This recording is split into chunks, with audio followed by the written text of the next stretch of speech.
안녕하세요. 장윤선 변호사입니다. 이번 시간에는 계약의 당사자 기재 요령, 개인과 법인을 구별해서 계약 당사자로 기재하는 방법에 대해서 함께 살펴보도록 하겠습니다.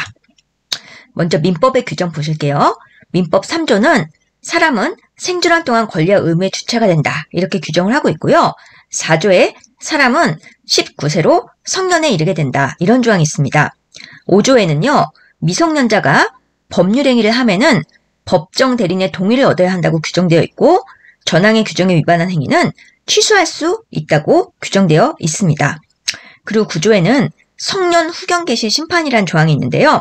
가정법원은 질병, 장애, 노령, 그 밖의 사유로 인한 정신적 제약으로 사무를 처리할 능력이 지속적으로 결여된 사람에 대하여 일정한 관계에 있는 사람의 청구에 의해서 청년 후견 개시의 심판을 한다. 이런 조항이 있고요. 10조에는 피성년 후견인의 법률행위는 취소할 수 있다. 이런 규정이 있습니다.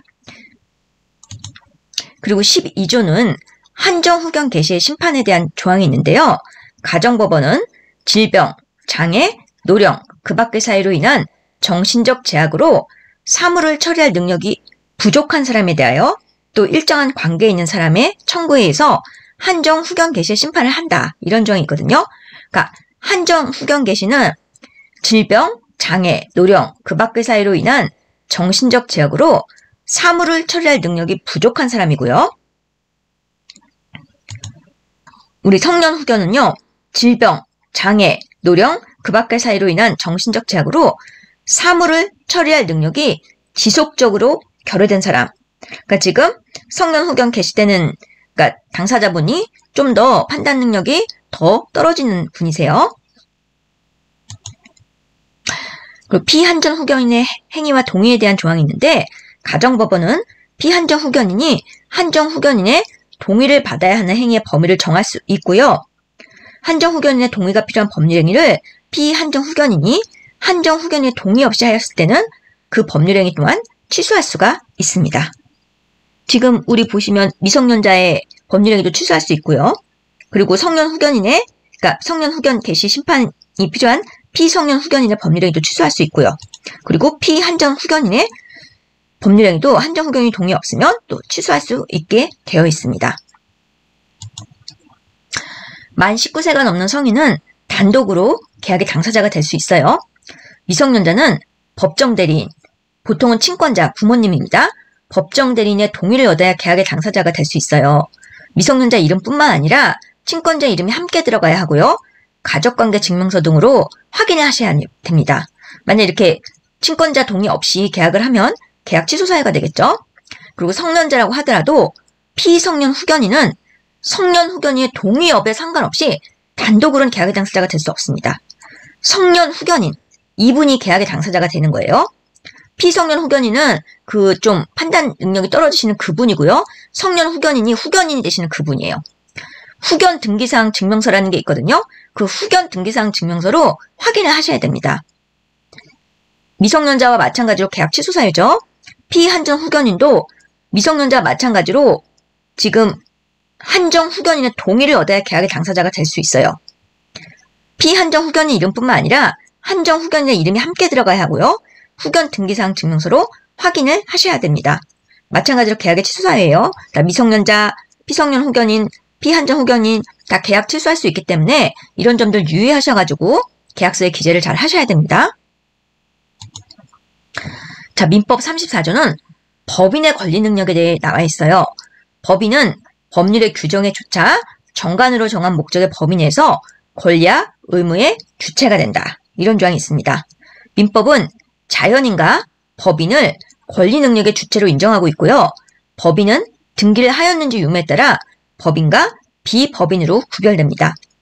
법인 등기부를 발급하여 등기부가 있으면 법인이고요. 없으면 비법인입니다.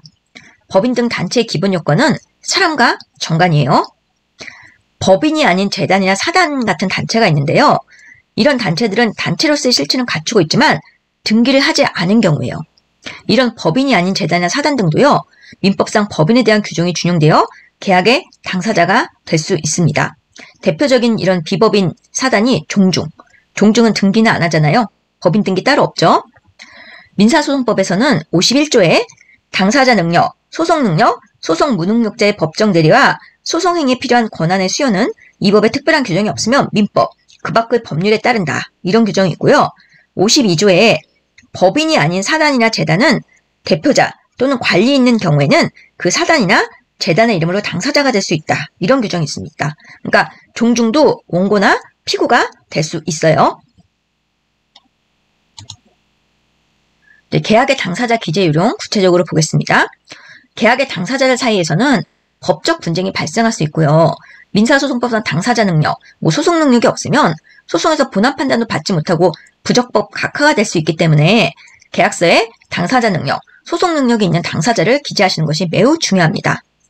사람을 당사자로 기재하시는 건 사실 어려운 건 없어요. 근데 이제 법인의 당사자 기재 요령 보겠습니다. 예를 들어서 주식회사 땡땡이면 주식회사 땡땡 이름 쓰시고 주소는 어디 쓰시고 대표이사 홍길동 여기까지 쓰셔야 돼요. 대표자 이름까지 반드시 들어가야 합니다. 이게 이렇게 돼야지 이제 이 한 세트가 법인이라는 걸 알 수 있는 기재가 되는 거예요. 종중의 당사자 기재 요령은요. 땡땡 종중 해서 주소, 서울시 구로구 어쩌고저쩌고 쓰시고 대표자, 회장, 홍길동 이렇게 대표자 이름까지 반드시 들어가야 합니다. 우리가 또 주의하실 게 학교나 병원 등은 시설물로 당사자 능력이 없어요. 공립학교는 경기도, 서울시 등 지방자치단체가 당사자고요. 사립학교는 그 재단법인이 당사자입니다. 병원도 병원이 소속되어 있는 의료법인 혹은 재단법인이 당사자이기 때문에 이런 학교나 병원 등은요. 꼭 그 단체가 소속되어 있는 법인이 따로 있는지 확인을 해주셔야 됩니다. 공공병원, 병원장 홍길동 만약 이런 식으로 계약을 했다면 병원이라는 단체의 계약이 아니라 홍길동 개인의 계약이 됩니다. 땡땡 학교, 교장 홍길동 만약 이렇게 기재를 했다면 학교라는 단체의 계약이 아니라 홍길동 개인의 계약이 됩니다. 계약의 주체가 개인이냐 법인 등의 단체냐는요. 계약 당사자에게 매우 중요한 요소이기 때문에 계약의 당사자를 분명하게 기재해 주셔야 합니다. 특히 법인의 계약인 경우는 법인이 당사자임을 알 수 있게 기재해 주셔야 돼요. 아까 보신 것처럼 땡땡 주식회사 주소도 쓰시고 대표이사 누구누구 대표이사 이름까지 꼭 다 기재해 주셔야 돼요. 법인, 비법인 등의 단체인지 개인인지 헷갈릴 경우가 있죠. 법인은 법인 등기부 발급받아 보시면 금방 확인하실 수 있어요. 우리 인터넷 등기소에서도 법인 등기부 있는지 검색할 수 있죠. 비법인의 경우는 대표자와 정관 등을 확인해 보시면 됩니다. 등기 신청이 가능한 단체는 계약 당사자로 가능하세요. 부동산 등기법 26조에는 법인 아닌 사단 등도 등기 신청을 할 수 있게 돼 있어서요. 종중, 문중, 그 밖에 대표자나 관리인이 있는 법인 아닌 사단이나 재단에 속하는 부동산의 등기에 관하여는 그 사단이나 재단을 등기 권리자 또는 등기 의무자로 한다. 제1항의 등기는 그 사단이나 재단의 명의로 그 대표자나 관리인이 신청한다. 그래서 우리 종중도 그러니까 부동산 소유하고 있는 경우 있잖아요. 그와 마찬가지로 등기 신청도 가능하고 종중은 당사자 능력도 있기 때문에 소송도 다 가능합니다. 그러니까 민법상의 조합의 개념을 보겠습니다. 민법상의 조합이라는 건 동업관계로 살아야 모이고 단체가 아니에요. 지금 민법 703조에 조합의 의의를 한번 보실게요. 조합은 2인 이상이 상호 출자하여 공동사업을 경영할 것을 약정함으로써 그 효력이 생긴다. 이렇게 규정이 되어 있거든요. 그러니까 우리가 흔히 생각하는 동업관계 딱 생각하시면 돼요. 동업한다고 해서 어떤 단체나 법인이 되는 건 아니잖아요. 그리고 조합재산은 조합원의 합의로 합니다. 부동산 등기법 48조에는 등기사항에 대한 규정이 있는데 쭉 보시면 4항에 합의인 때에는 그 뜻을 기록해야 한다. 그러니까 합의도 등기가 가능한 거예요. 공유처럼. 자, 민법상의 조합과 법인을 구별하셔야 되는데 우리 농업협동조합, 수산업협동조합 이름에 조합이란 말이 들어가잖아요. 이 이름에 조합이란 그러니까 말이 들어가니까 민법상의 조합과 헷갈리는 경우가 있는데요. 조합이란 이름이 들어가지만 법인 등기가 되어 있어서 다 법인입니다. 그러니까 법인 등기가 된지 안 된지 그것만 확인해 보시면 구별은 쉬워요. 조합과 법인의 구별은 등기부로 확인할 수 있고요. 법인 등기부가 있으면 이름에 조합이란 명칭이 들어가도 법인입니다. 민법상의 조합은 단체가 아니라 개인들의 모임이기 때문에 민법상의 조합의 계약은 조합원 개인의 이름이 모두 들어가야 합니다. 근데 사실 실무상 이런 경우는 흔치 않아요. 민법상 조합의 조합원이 A, B, C인데 그중 A의 명의로만 계약을 했다면 A인의 개인 계약이 되는 식입니다. 오늘 방송 시청해주셔서 진심으로 감사드립니다. 좋아요, 구독 눌러주시면 저에게 많은 힘이 됩니다. 다음 시간에 또 뵐게요.